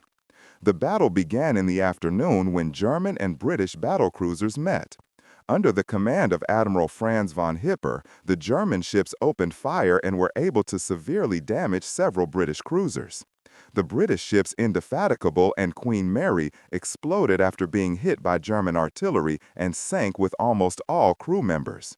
These spectacular successes initially seemed to confirm the superiority of German naval artillery and armor. But the situation changed when the main fleets met. On the evening of May 31, the two largest battle fleets in history faced each other in a line. A furious artillery duel broke out that lasted deep into the night. Grenades of tremendous destructive power hit the steel colossus. Ships went up in flames, and entire crews fought for survival. The German ships proved to be extremely resilient. On several occasions, they took heavy hits without sinking, while several British ships were lost after explosions in their ammunition chambers. Nevertheless, British supremacy remained. Admiral Scheer realized that a full-scale battle against the entire Grand Fleet could spell the end of his fleet. Therefore, he ordered a risky retreat in the evening, which succeeded under the protection of night battles and torpedo attacks. On the morning of 1 June, the Germans retreated to Wilhelmshaven. The battle was over without a clear decision being made. Both sides claimed victory. Germany had severely damaged the Royal Navy. Several British capital ships had been sunk. Over 6,000 British sailors had fallen. Their own losses were smaller, albeit painful, around 2,500 men and 11 ships, including the battlecruiser Lützow. Militarily, however, the strategic situation remained unchanged. The Royal Navy retained control of the North Sea and continued the blockade. The High Seas Fleet had shown that it could fight bravely and effectively, but it had not loosened the British stranglehold. The hoped-for decisive battle had failed to materialize. In Germany, the Battle of Skagerrak was nevertheless celebrated as a great success. Newspapers praised the courage of the sailors and the strength of German technology. The naval leadership put the losses of the British in the foreground and spoke of a victory of German weapons technology. For many in the Reich, the battle was proof that the High Seas Fleet had its right to exist. In Great Britain, on the other hand, the mood was mixed. Although the Grand Fleet had retained its supremacy, the high losses caused criticism. The British public had expected a clear victory, but instead a bloody stalemate had emerged. Admiral Jellicoe was not dismissed, but his reputation remained damaged. In the long term, the Battle of Skagerrak showed the limits of German naval policy. Despite tactical successes, the strategic superiority of the British remained unbroken. The High Seas Fleet remained on the defensive after 1916, and war at sea shifted more and more to submarine warfare. The massive battleships in which so much money and hope had been invested were never to meet again in a great battle. Thus, the Battle of Skagerrak remained the climax and at the same time the fateful moment of the Imperial Navy. It proved the quality of German ships and the bravery of their crews, but also revealed the hopelessness of the strategy of defeating Great Britain at sea. It was the largest battle of the Steel Colossus, and yet only an interlude in a war that was to be decided on land. Chapter 17. Unrestricted Submarine War and Its Consequences. After the Battle of Skagerrak had shown that the High Seas Fleet was no match for the British Grand Fleet, despite its bravery and technical quality, the U-boat finally became the focus of German naval warfare strategy. The submarines had already achieved considerable success since 1914, but from 1917 onwards, the German naval leadership decided to maximize the risk and start unrestricted submarine warfare, a decision that led to short-term successes but also to catastrophic political consequences. The reasoning behind this strategy was clear. The British blockade threatened to suffocate Germany economically, while the deep-sea fleet remained tied up in port. Only the U-boats could effectively challenge British naval supremacy. The aim was to disrupt British supplies to such an extent that the country would be forced to make peace. Military victories on land alone no longer seemed to be enough to force the Entente, and so the new weapon of the submarines was used. As early as 1915, the use of U-boats had caused a sensation, especially with the sinking of the Lusitania, in which more than 1,000 people died, including numerous Americans. At that time, the Reich government had hesitated and stopped unrestricted submarine warfare in order not to persuade the USA to enter the war. But the increasing severity of the British blockade, which caused hunger and shortage in the empire, made the concerns disappear. At the beginning of 1917, the Supreme Army Command, together with the naval leadership, decided to take the risk again. On 1 February 1917, unrestricted submarine warfare officially began. From then on, German U-boats attacked every ship that sailed to Great Britain or its ports, regardless of nationality or cargo. Civilian ships were affected as well as military transports. This reckless strategy was to bring Britain to the brink of capitulation within a few months. The successes were not long in coming. In the spring of 1917, the U-boats sank hundreds of thousands of tons of merchant ships month after month. Entire convoys disappeared, and the British economy actually got into trouble. Food became scarce, prices rose, and the mood among the population was tense. There was euphoria in Berlin. At last, the Navy seemed to have the opportunity to have a decisive influence on the war. But the euphoria did not last long. Great Britain reacted with the convoy system, which was introduced in May 1917. Merchant ships no longer sailed individually, but in groups, which were protected by destroyers, corvettes, and later aircraft. This tactic drastically reduced losses. At the same time, the Allies developed new technologies such as depth charges and listening devices that made it easier to hunt down submarines. Within a few months, the success rate of the German U-boats dropped considerably. The political consequences weighed even heavier. Unrestricted submarine warfare meant a breach of international law and provoked neutral shipping. The USA in particular, which had already warned in 1915 after the Lusitania catastrophe, reacted decisively. In April 1917, the United States declared war on the German Reich. This was the entry of a power into the conflict that had enormous industrial and human resources at its disposal, and finally shifted the balance of power in favor of the Entente. From the point of view of the naval leadership, it had been hoped that the submarines would succeed more quickly before the U.S. could intervene, but this hope was not fulfilled.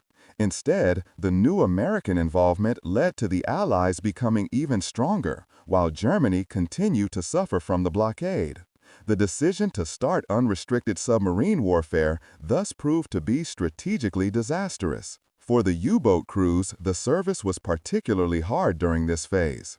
The boats operated for weeks on the open sea, often in dangerous waters, constantly threatened by destroyers and aircraft. The space on board was cramped, stuffy, and filled with oil, sweat, and engine noise. But despite these conditions, many crews retained a legendary fighting spirit. Names such as Otto Weddigen or Lothar von Arnadel de Perrier became symbols of the courage and effectiveness of the U-boat force. At the same time, the plight of the civilian population in the Reich worsened. The blockade had an increasingly strong effect, and the turnip winter of 1916-17 was a harbinger of the years of hunger that brought millions of people into poverty. The Navy could not change this situation. Their battleships were still lying unused in the harbors, while the U-boats achieved impressive successes but could not decide the war. Thus, unrestricted submarine warfare was a double-edged sword. It demonstrated the effectiveness of a new weapon and actually put Great Britain in trouble, but it also led to the entry of the USA into the war and thus ultimately to the defeat of the empire. He made the U-boat weapon a symbol of German clout, but also of German desperation. In the end, it was realized that even state-of-the-art technology and bold strategies were not enough to break the supremacy of the Entente and Britain's global networking. The U-boat war could not decide the war, but it had a lasting impact on the image of the Imperial Navy and made the submarine the weapon of the future, even after the fall of the empire. Chapter 18. The Sailors' Everyday Life in War, Hunger, Discipline, and Growing Discontent. While the headlines reported on U-boat successes and major naval battles, a completely different everyday life took place on board the German ships. An everyday life characterized by deprivation, hunger, strict discipline, and growing frustration. For the sailors of the Imperial Navy, the war was not only a fight against the external enemy, but also a grueling struggle for survival against poor supplies, cramped conditions, and the feeling of being stuck idly in the ports. After the Battle of Jutland, the High Seas Fleet was mostly in Wilhelmshaven and Kiel, without any major deployments. The strategy of avoiding the risk of a decisive defeat meant that the massive battleships hardly sailed for years. For the crews, this meant boredom, monotonous routines, and the feeling of being abandoned by the political and military leadership. While millions of soldiers were fighting at the front, the sailors were stuck in the ports, and at the same time knew that the blockade brought hunger and hardship to their families back home. The food on board deteriorated dramatically. Initially, the supply was still sufficient, but as the war progressed, the consequences of the British blockade became noticeable. Fresh food was hardly available anymore. Instead, inferior substitute products dominated. The so-called pea sausage, a bland mass that had hardly any nutritional value, became notorious. Bread was often baked from inferior flour, meat was scarce, and potatoes were of poor quality. In particular, the rutabaga winter of 1916-17, in which rutabagas became the main foodstuff, left lasting impressions on the sailors. Hunger and lack were constant companions. In addition, there was the strict discipline that was particularly pronounced in the Imperial Navy. Officers adhered to an authoritarian leadership style that had already created tensions in peacetime. During the war, this contrast intensified. Orders had to be carried out without objection. Violations were severely punished, be it by arrest, punitive drill, or beatings. For many sailors who came from simple working-class families and were often politically influenced by social democrats or even socialists, this treatment was hardly bearable. The contrast between the privileged officers and the starving men became more and more apparent. Boredom and inactivity contributed to the frustration. While the submarine crews were deployed and achieving success, the men of the high seas fleet felt useless. They were the crews of powerful ships, but they hardly intervened in the war. Instead, they spent their days doing endless exercises, guard duty, and routine work. The feeling of being a victim of political tactics spread. Increasingly, a gap arose between officers and men. Officers continued to enjoy better food, more comfortable cabins, and social privileges, while sailors suffered from poor living conditions. This imbalance led to growing bitterness. Rumors of luxury in the officers' messes made the rounds, and many sailors felt exploited and despised. Over time, political ideas began to spread in the ranks of the teams. Socialist writings that circulated secretly on board found fertile ground. The idea that the war was only waged in the interests of the rulers while ordinary men suffered hunger and death found more and more supporters. In the sailors' conversations, personal frustration and social injustice were combined with political demands for change. The naval leadership reacted to these developments with even more harshness. Suspicions of strikes or mutinies were strictly prosecuted, and suspects were court-martialed. Nevertheless, the tensions could not be suppressed. Again and again, there were minor refusals, passive resistance, or open protests. Especially in 1917, when unrestricted submarine warfare had driven the USA into war and the situation of the Reich deteriorated, discontent took on new dimensions. The men of the high seas fleet felt that they were trapped in a war that could hardly be won, while their families at home suffered. This feeling of futility became the breeding ground for the resistance that was to erupt in the sailors' uprisings of 1918. Despite all these tensions, everyday life remained permeated with camaraderie. The sailors supported each other, shared their scarce supplies, and built a solidarity that went beyond the strict hierarchy. For many, it was this cohesion that carried them through the hardships. But the dissatisfaction remained, a powder keg that had to explode at some point. Thus, the everyday life of sailors during the war was a reflection of the crisis of the empire as a whole. Hunger, discipline, and social inequality characterized life on board, while the large fleet lay useless in the harbors. The men who had once proudly worn the uniform increasingly lost faith in the meaning of war and in the authority of the naval leadership. This paved the way for the development that led to open revolt in 1918 and sealed the demise of the Imperial Navy. Chapter 19. The Sailors' Revolt of Kiel in 1918 and the End of the Imperial Navy. In the autumn of 1918, the German Empire was in its most serious crisis. On the fronts, the war was practically lost. The troops were emaciated, the Allies dropped out one after the other, and hunger and resignation prevailed at home.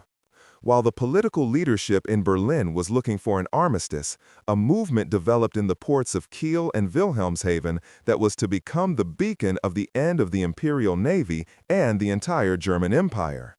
The Sailors' Uprising of 1918. The starting point was the plan of the naval leadership to let the High Seas Fleet sail against the British Grand Fleet in a last major operation.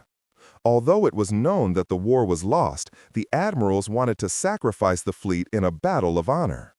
They hoped that this would improve Germany's negotiating position and at the same time save the honor of the Navy.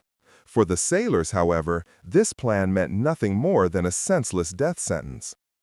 On 29 October 1918, the ships of the High Seas Fleet received the order to leave Wilhelmshaven. But already at the beginning of the operation, the first crews refused to obey. On board the SMS Thüringen and other battleships, there were open protests. Sailors sabotaged the engines, hoisted red flags, and refused to set off for the North Sea. The naval leadership reacted harshly. Several ringleaders were arrested, and the operation was aborted. But the spirit of resistance could no longer be stopped. The discontent that had been building up for years, hunger, poor supplies, tough discipline, and the lack of prospects for war, now erupted in open rebellion. Especially in Kiel, where many ships of the Baltic Fleet were moored, the movement spread. On November 3, 1918, thousands of sailors and workers gathered to demand the release of those arrested and immediate peace. When the military leadership tried to put down the demonstration, shots were fired and several sailors were killed. This bloodshed acted like a spark that ignited a powder keg. Within a few hours, the uprising spread to other ships and the city of Kiel. Workers showed solidarity with the sailors, soldiers refused to shoot at their comrades, and workers and soldiers' councils were formed everywhere to take control. The red flag was hoisted on ships and public buildings. From Kiel, the movement encompassed the entire Reich. In Wilhelmshaven, Hamburg, Bremen, Lübeck, and soon also in Berlin, workers and soldiers' councils took power. What began as a sailors' revolt became the November Revolution, which shook the empire to its foundations. Within a few days, the monarchy was at an end. For the Imperial Navy, the uprising meant the final end. Their proud deep-sea fleet, which had been built up for decades as a symbol of German power, disintegrated into open disobedience and revolution. The authority of the officers collapsed, and the ships that had once been considered the pride of the emperor lay in the harbor under red flags. On November 9, 1918, Kaiser Wilhelm II abdicated, and the Republic was proclaimed in Berlin. 2 days later, Germany signed the Armistice of Compiègne. This ended the First World War, and with it, the history of the Imperial Navy. But the fate of the fleet was not yet finally sealed. The Treaty of Versailles stipulated that most ships were to be interned. A large part of the High Seas Fleet was then transferred to Scapa Flow in Scotland, where it was under British supervision. On 21 June 1919, when it became clear that the ships were to be handed over to the victorious powers, their crews sank almost the entire fleet themselves on the orders of Admiral Ludwig von Reuter. More than 50 ships went to the bottom of the harbor of Scapa Flow. A final act of pride, but also the final end of the Imperial Navy. The sailors' revolt in Kiel remains one of the most significant events in German history. It was not only the collapse of military discipline, but also the prelude to the revolution that overthrew the empire. He showed that the men who had suffered from hunger, hardship, and senselessness for years finally found the courage to rise up against their officers and the authorities. Thus, the history of the Imperial German Navy did not end in a glorious naval battle, but in mutiny, revolution, and self-sinking. What was intended as a symbol of national greatness became a symbol of the crisis and downfall of the empire.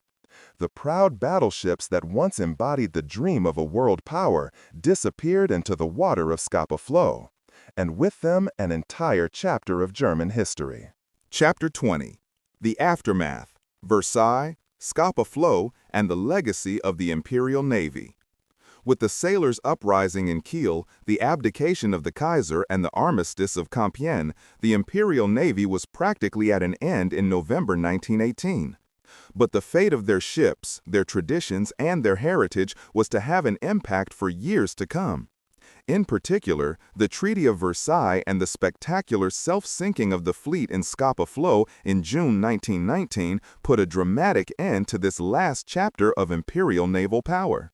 In particular, the Treaty of Versailles and the spectacular self-sinking of the fleet in Scapa Flow in June 1919 put a dramatic end to this last chapter of imperial naval power.